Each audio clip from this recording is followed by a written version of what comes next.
আসসালামু আলাইকুম। আশা করি যে যেখানেই আছেন সুস্থ আছেন।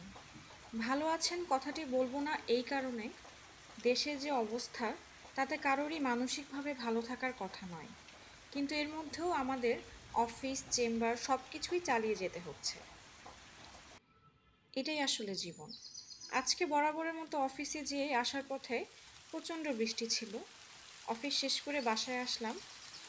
বাসায় এসেই একটু বারান্দায় আসলাম।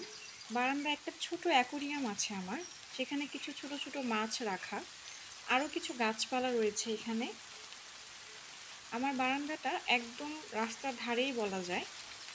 এখানে বসে বসে ফ্লাইওভারে গাড়ি ঘোড়া দেখা যায়। পরিবেশটা খুবই চমৎকার ছিল।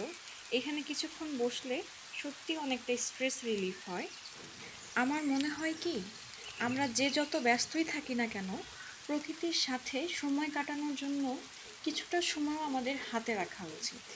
এতে হয় কি, সারাদিনের প্রচণ্ড ক্লান্তি, আশেপাশে কিছু বাজে চিন্তাভাবনার মানুষ দ্বারা যে আমরা নেগেটিভ এনার্জি দ্বারা প্রভাবিত হই, সেগুলো এই প্রকৃতির মাঝে ছড়িয়ে দিলে আমরা অনেকটা রিলিফ ফিল করি।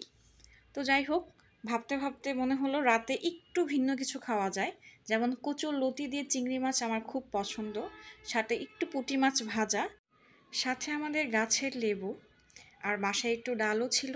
তো ভাবলাম ডালটা একটু গরম করে খেয়ে নেই। আশা করি আমার এই ছোট্ট ভিডিওটি আপনাদের ভালো লেগেছে। সবাই ভালো থাকবেন। আল্লাহ হাফেজ।